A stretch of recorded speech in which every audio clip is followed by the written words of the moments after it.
And so welcome into this Easter Sunday, into this Passover time, with its beautiful lesson for each and every one of us to look at again and perhaps this time get it, because this is something that's always deeply growing within us, deeper, wider, higher. And it's something that we can always embrace more and more and more and more of. And it's no small thing that Passover, Eastertide happens when spring is really getting its groove on. I know you have noticed the way I have noticed that all over the land now there are blankets of yellow and purple appearing, and beautiful splashes of all kinds of color in all of the flowers that are coming through on the trees that are blooming and on the bushes that are blooming too. It's a beautiful thing, and we look out at it, we go and this is what I love about spring, and isn't it amazing, and isn't it magnificent, and isn't it grand? Only if the very same thing is happening inside of you.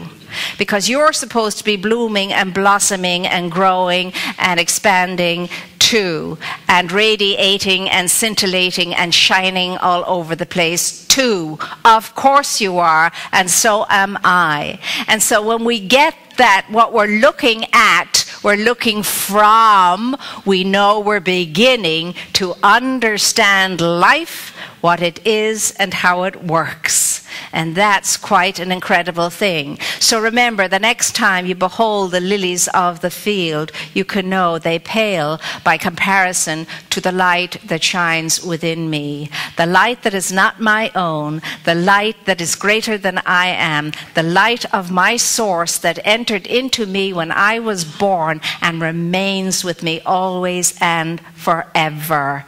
Everything out there is simply a mirror of what is in here. That's the message of spring. And the message of Easter is, rise up and shine forth, for your light is come. Your light is here.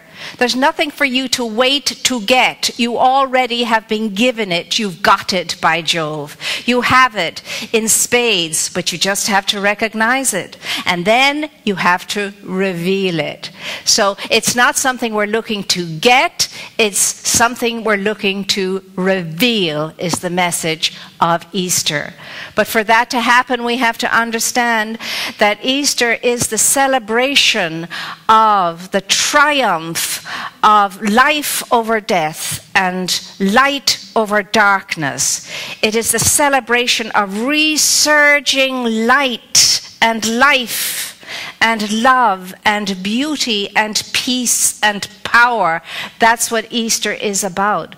But with its message comes its challenge to rise up and break out of the tomb of fear and confusion, and roll the stone of past and present anger and bitterness and misery and resentment away, so that we are free to soar into the resurrected life, which is the conscious awareness that right here and right now, every good thing is available to me, but only through me. Only through me. That's the message of this time of year. That we can rise up and pass out of the old, from the past that has stopped us and blocked us and kept us dependent and in confusion and angst, and move out into the present in all of its radiant power, so that we can proceed and go forward into a grand, great and good future that creates a world that works for all. A world wherein we all know we belong to each other. There's only one mind, there's only one heart. We're all in it, we're all thinking in it, we're all pulsing in it, and it's the one thing happening. And that we are all interpersonally interconnected with each other. That is the message of Easter. That is the message of all of the great sages, all of the great teachings, all of the great religions, all of the great philosophies. That is the one truth that every one of us is endeavoring to embrace, and embracing it, realize it, and live it. That's the teaching. So we look this day to the great master lover, master teacher, Jesus, the greatest wayshower that has been yet. And we see what it is that his gift is to us, to this present day. And his gift is the realization and the understanding that each and every one of us is and can be in expression the revealer of truth. The revealer of life as life is meant to be experienced and expressed and lived. And when we look to this great, amazing entity, we have a model. We have the blueprint of how we too can accomplish and achieve what he accomplished and achieved. For his words were, yes, I have done great things, but greater things than I have done can you do. Yes, I'm a revealer of the truth, but yes, so are you. Those are awesome and incredible words. They're not ones that you hear stressed too much. In fact, they give some theologians a headache, and they would wish that they were never written. They give them so much of a headache. Greater things than I have done can you do. You too can do what I have done, achieve what I have achieved, accomplish what I have accomplished, and be as I am. Be as I am. The way, the truth, and the life of spirit. Of spirit. And Jesus showed us so clearly what the Christ is. And the Christ existed long before Jesus of Nazareth came on this plane. It was in the beginning, and it will be forever and always. And Jesus taught us that the Christ is simply the Spirit of God in each and every one of us. That's what the Christ is, the Spirit of our source within us. That the Christ is the sonship in God that we all are enjoying, or not, as the case may be, but can, if we so desire and choose to. That the Christ is the spiritualized being, the aligned being. The Christ and the consciousness of the Christ happens when I align my humanity so beautifully with my divinity, and I come into that awareness of at-one-ment. Then I am consciously Christed. Each and every one of us is Christed, but some of us are snoring and unconscious to it. Some of us are a little bit awake, and some of us are more awake than others. But we are all Christed. We are all Christed. And so what you and I want to do is what Jesus did and accomplished, is to realize that Christhood and to live from it by thinking from it and feeling from it and acting from it and remaining in it, consciously aware of the greatness that is within us, that is greater than ever we are or anything else is. But it is the power and it's the presence of Spirit within us. So how did Jesus go about all of this? How did he become self-realized, God-realized, self-actualized? Well, there were things he came to know. And he said, the things that I have come to know, you can come to know it too. What did he know? Jesus knew that he was held by a love so deep, so permanent, so awesome and so eternal, a love that would never or could never let him go. He knew that. He'd come to that. He felt that. He knew that he was the beloved of the Father. He knew it was the Father's great pleasure to give to him the kingdom and all therein, and all of its gifts. And he knew the kingdom was not of the material world. It wasn't some real estate in the sky. He knew that the kingdom was the intuitive presence and wisdom and cosmic intelligence within him. He knew that was the kingdom, that it wasn't here and it wasn't there. It was right here, right where he was. He discovered that.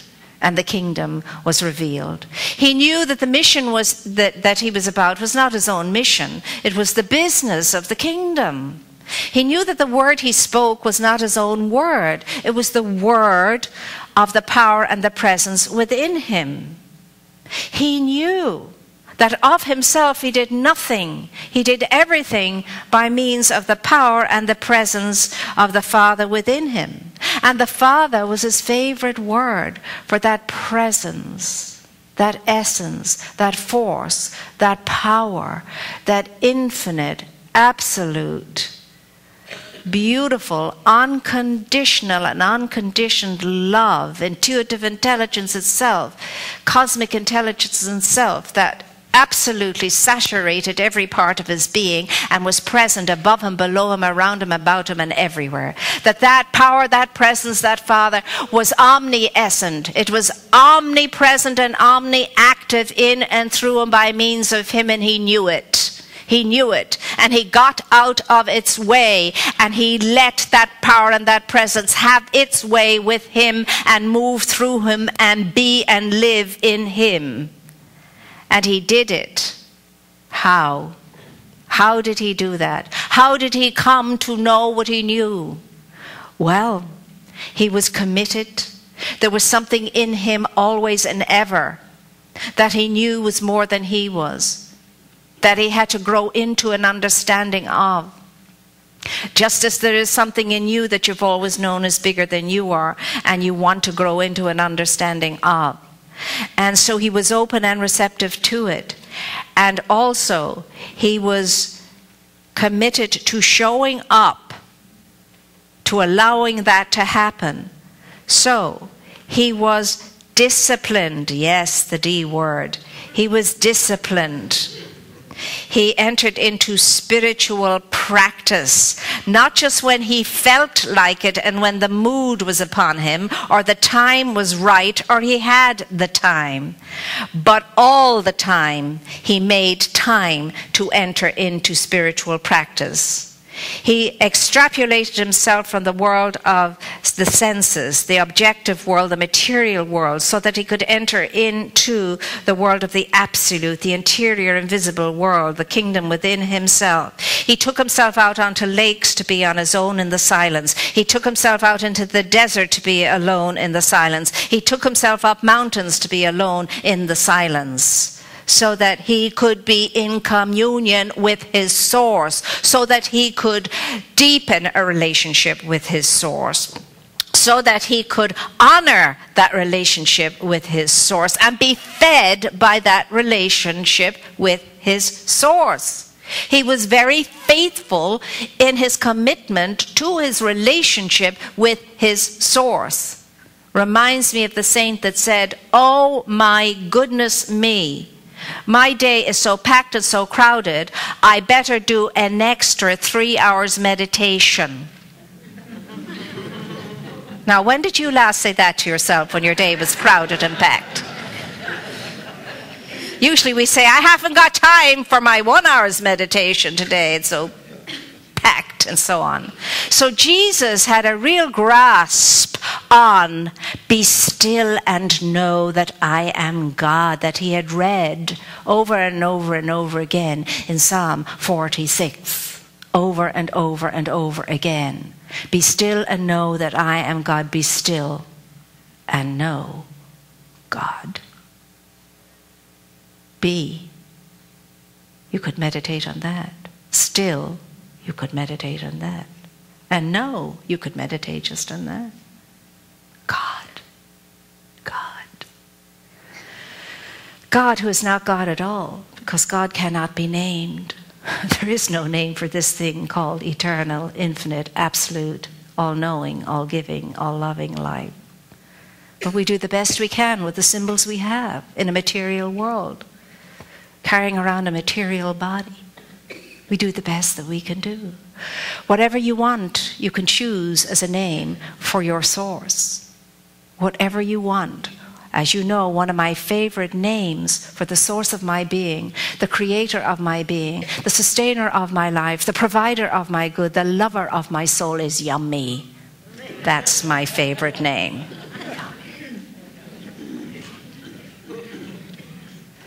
You could choose whatever name you want if it'll get you deeper into a relationship with that which is already within you and greater than you are and available to you and is a very real and present help, as was promised. A presence that responds to you always and always affirmatively. A presence whose only will is that you may have life and have it in abundance. A presence whose only will is that your joy may be complete, that you may flourish, that you may thrive. A presence whose promises are kept. I am with you always, as I have always been, and I shall always be with you. Come, come to me, all you who labor and are burdened, and I will give you new life. I will refresh you. I will raise you up. Come, come. But you have to come. And that presence is not going to respond to you without an invitation. The invitation must come from you, for it is very respectful of you and your thoughts and your feelings and who and what you are. What did Jesus know? Jesus knew who he was, what he was, and whose he was. Do you know who you are, what you are, and whose you are? Really, it bears thinking about, reflecting about, because I am not my mortal being. I am not my body. How did Jesus do it? He stopped identifying with the material world entirely, which meant his material body too. And to the extent that he could stop identifying with his material body, to that extent could he enter into understanding his divine essence. His divine essence. He stopped over-identifying with all things of the egoic mind. And he went into the mind that was conscious consciousness, the mind that we call the mind that was put on by the Christed one, Jesus, or the Buddha mind. He entered into the Buddha mind, the enlightened mind, the integrated mind, the aligned mind, the assimilated mind with its source.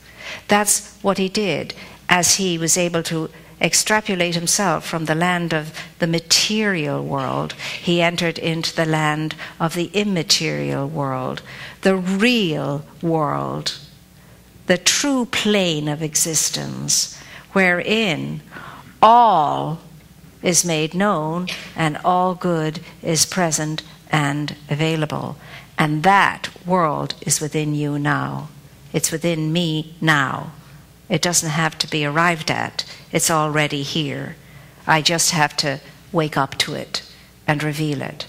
And that is why we say that all healing is simply the revealing of the whole life that's already here, that is already present, that has already been given. We live in a complete and in a finished universe. It's complete. It's finished.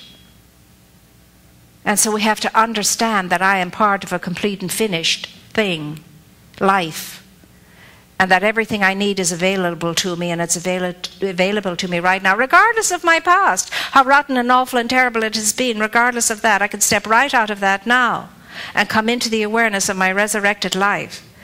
I can come out of the tomb of, again, fear and confusion, roll away the stone again of the anger that keeps me back, of the bitterness that keeps me back, of the misery that keeps me back, and of the resentments that keep me bound.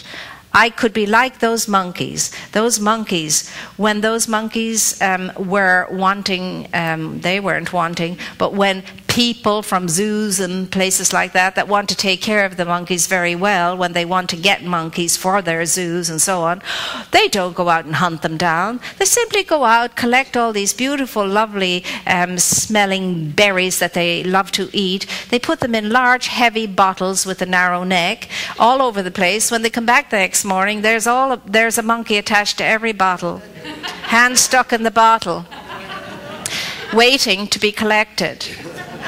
And we laugh at that. We say, isn't that silly? They just could open their hand and take their hand out again. But we're the very same as the monkeys. The monkeys have their hand there, grasps around those nuts. They're not going to let go of those nuts for anything or anyone. Those nuts are sweet smelling. They can taste them. They're salivating with the idea, I'm going to be eating these nuts sooner or later. And they're not going to let them go. Not at all. They're firmly grasped. But if they just opened their hands, they could take their hand out of the bottle and walk away. If we could just take our hands out of that bottle of anger and bitterness and misery and resentment and blame and all the rest of it, shame and guilt and blah, blah, blah, blah, blah, we could be free to move on and enjoy and soar and soar and soar. But oh no, I've earned that resentment. If only you knew. I've earned the right to be self-righteous about that. And I will hang on for this as long as I'm good and ready to hang on to it, and nobody else is going to get me not to. Of course they're not. You have to do it for yourself.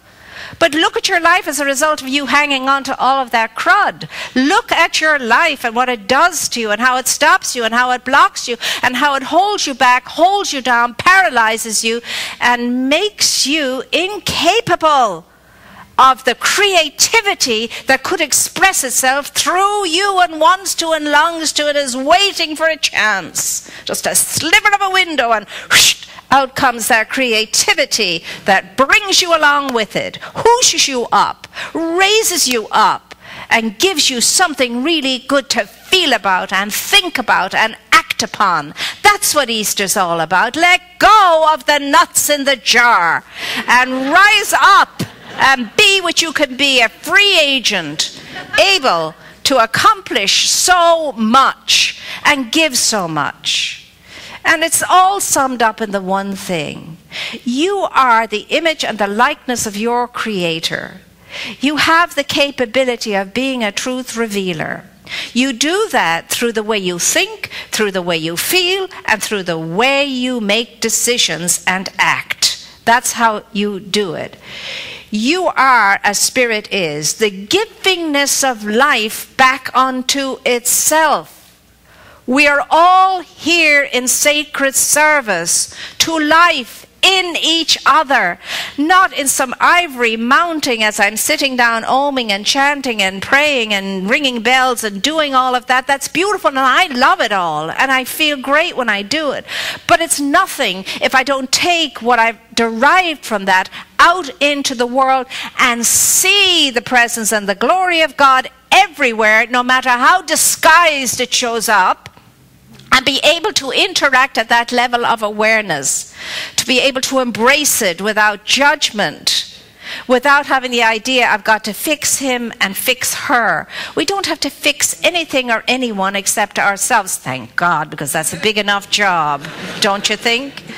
We don't. We just have to show up as wisdom and understanding and kindness and goodness and compassion and joy and peace and beauty and grace and receptivity and inclusion and oneness and community and communion. That's the only way we have to show up if we are on track, spiritually speaking. So, my dear ones, we have enough to chew on for the rest of this year until next Easter, with just all of these things to ponder and to consider. And I know that in there, too, is the beauty and the glory of chocolate, somewhere in it all. And I know that Jesus knew the beauty and the power and the glory of chocolate too, somehow or another. And that's the great message of Easter too. To the Easter bunny be true. Eat dark chocolate. It's good for you. And I leave you with that, and so it is.